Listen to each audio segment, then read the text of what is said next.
नमस्कार, मैं हूं आपके साथ कविता राणा। जिस प्रकार बसंत ऋतु आने पर फिजाओं में प्यार की खुशबू भर जाती है और हर जर्रा जर्रा बसंत का स्वागत करता है और हर तरफ फूल पत्ते झूमने लगते हैं, ठीक उसी तरह जब भी लोकतंत्र का पर्व 5 साल बाद आता है तो भारत का हर जर्रा और हर क्षेत्र लोकतंत्र के पर्व में भाग लेने के लिए मचल उठता है और हर क्षेत्र अपने अपने सरोकार के हिसाब से गणना करता है और सोचता है कि ये पार्टी या ये दल आगे रहेगा और फला दल आगे नहीं जा पाए। ठीक उसी तरह इस बार भी राजस्थान का मशहूर सट्टा बाजार भी अपनी सहभागिता इस लोकतंत्र के पर्व में कर रहा है और राजस्थान सट्टा बाजार का मानना है कि केंद्र में अगली सरकार प्रधानमंत्री मोदी के नेतृत्व में एनडीए की सरकार बनेगी और कांग्रेस को फिर 5 साल विपक्ष में बैठना होगा। जोधपुर के सट्टा बाजार में बीजेपी को 250 से ज्यादा और एनडीए को 300-310 सीटें मिलने का अनुमान लगाया है। वहीं सट्टा बाजार ने कांग्रेस को पहले से भी कम सीटें दी है। अब ताजा अनुमान के मुताबिक पहले के 100 के मुकाबले कांग्रेस 72 से 74 सीटों पर सिमट जाएगी और राजस्थान की बात करें तो सट्टा बाजार के मुताबिक राज्य की कुल 25 सीटों में से 18 से 20 सीटों पर बीजेपी की जीत होगी। सट्टा बाजार के माने तो पुलवामा आतंकी हमले के बाद पाकिस्तान के बालाकोट, चाकोटी और मुजफ्फराबाद में भारतीय वायुसेना ने एयर स्ट्राइक किया, जिसमें कम से कम 300 से 400 आतंकियों के मारे जाने की सूचना मिली। उसके बाद लगातार भारत पाकिस्तान के बीच विवाद बढ़ता गया और भारत ने पाकिस्तान की हर चाल को बड़ी ही मजबूती के साथ नाकाम किया और इसी वजह से जनता प्रधानमंत्री मोदी को पहले से ज्यादा पसंद करने लगी है और इसी वजह से बीजेपी और एनडीए की सीटों में भारी इजाफा हुआ है। राजस्थान के सट्टा बाजार की माने तो एयर स्ट्राइक से पहले अनुमान था कि एनडीए को करीब 250 से 280 सीटें मिलेंगी और बीजेपी को 200 से ज्यादा, लेकिन अचानक भारत ने एयर स्ट्राइक कर शहीद हुए 40 जवानों का बदला लिया और इसी का नतीजा था कि काफी उछाल हुआ है। सट्टा बाजार की माने तो एयर स्ट्राइक के बाद मतदाताओं का मूड चेंज हुआ है, लेकिन एक बात हम आपको बताते चले कि सट्टा बाजार ही सब कुछ नहीं होता और इसका रिजल्ट 23 मई को आएगा। उस दिन पता चलेगा कि किसका अनुमान सही हुआ या नहीं। वहीं एक और बात बता दें कि अनुमान हमेशा गलत होते हैं और 99% में से सिर्फ 1% ही सही होते हैं, बाकी गलत ही होता है। लेकिन अगर सट्टा बाजार की माने तो बीजेपी का मोराल 7वें आसमान पर है, क्योंकि राजस्थान सट्टा बाजार ने जीत की जो घोषणा कर दी है। वैसे हमेशा से देखा गया है कि झूठा ही सही या सही की तारीफ सबको अच्छा लगता है और बीजेपी आज इसी बात को लेकर खुश है। देश और दुनिया की तमाम खबरों के लिए आप बने रहिए हमारे साथ। साथियों, आज भारत नई रीति और नई नीति पर चल रहा है। उरी हमले के बाद भारत ने सर्जिकल स्ट्राइक करके आतंक के आकाओं को पहली बार उस भाषा में समझाया जो भाषा वो समझते हैं। आप मुझे बताइए, मैंने सही किया कि नहीं किया? ये काम मुझे करना चाहिए कि नहीं करना चाहिए? क्या सरकारें सोती रहे वो आपको मंजूर है? चौकीदार सो जाए आपको मंजूर होगा? आपको जागने वाला चौकीदार चाहिए कि नहीं चाहिए? देश को जिताने वाला चौकीदार चाहिए कि नहीं चाहिए? भाइयों बहनों, उरी के बाद सबूत मांग रहे थे, सबूत।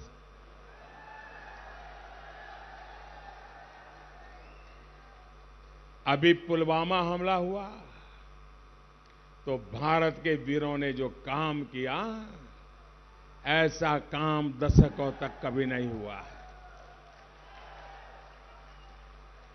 हमारे वीरों ने आतंकियों को उनके घर में घुस करके मारा है।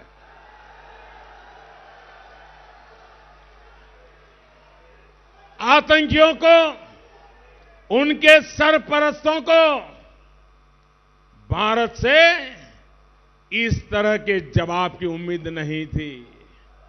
वे सोच रहे थे कि मोदी ने पहली बार सर्जिकल स्ट्राइक की तो दूसरी बार भी ऐसा ही कुछ करेंगे, और इसलिए उन्होंने क्या किया, सीमा पर बड़ा तैनाती कर दी, टैंक ला करके पता नहीं क्या क्या रख दिया। उन्होंने यहां सारी सजावट कर दी, हम ऊपर से चले गए।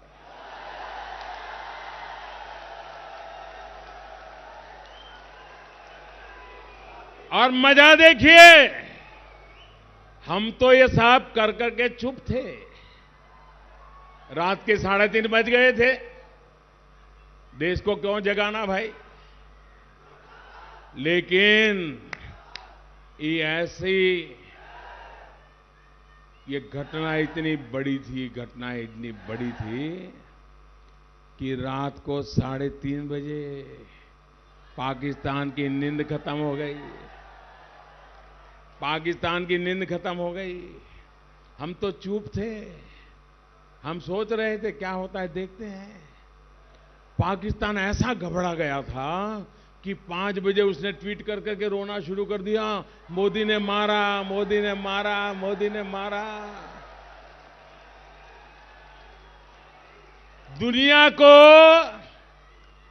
उनकी हालत बिगड़ी है, इसके समाचार हमने नहीं दिए, पाकिस्तान ने दिए थे। कल मैं वाराणसी में था। वहां मैंने विश्वनाथ धाम, काशी विश्वनाथ धाम से जुड़े निर्माण कार्यों का शिलान्यास किया है। विश्वनाथ धाम के निर्माण के लिए भोले बाबा के मंदिर के आसपास ऐसे मकान बन गए थे जी। आप जो काशी विश्वनाथ गए होंगे तो पता होगा, ऐसी सांकड़ी गली से जाते थे। पता ही नहीं भगवान का वहां क्या हाल होता होगा। सांस भी ले पाते होंगे कि नहीं ले पाते होंगे, पता नहीं, ये हाल करके रखा। अब मैं वहां के लोगों ने मुझे एमपी बना दिया, तो मैंने सोचा कि चलो यहां कुछ करना चाहिए। मैं लग गया। आप जाकर के देखना, भोले बाबा के अगल बगल में जो 300 के करीब प्रॉपर्टी थी, उन सारी हमने एक्वायर की और उनको तोड़ना शुरू किया। और जब तोड़ना शुरू किया तो मैं हैरान हो गया। जब मकान तोड़ रहा था तो अंदर से मंदिर निकलने लगे।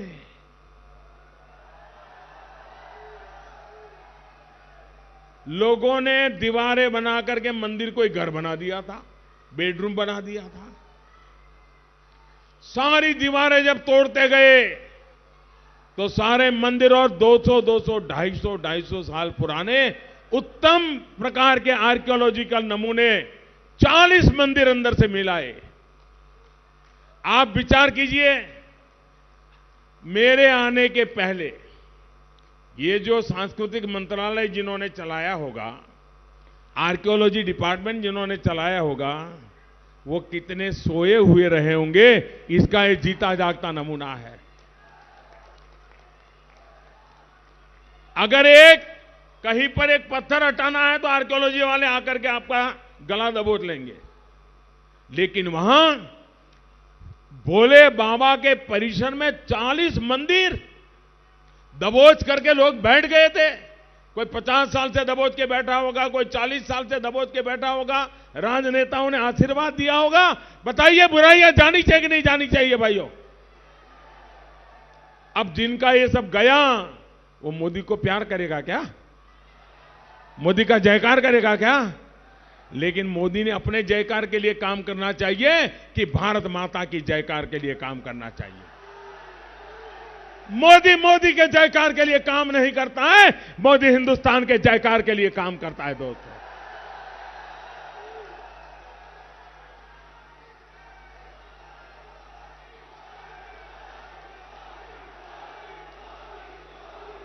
अब इन मंदिरों को सहेजा जा रहा है, उनका भी जीर्णोद्धार किया जा रहा है। लेकिन आपने ये भी देखा है कि उस पर किस तरह की राजनीति की गई। साथियों, राजनीति करने वाले ये वही लोग हैं जो देश के प्राचीन गौरव और आर्कियोलॉजी की मदद के सामने आए तथ्यों को नकारते हैं।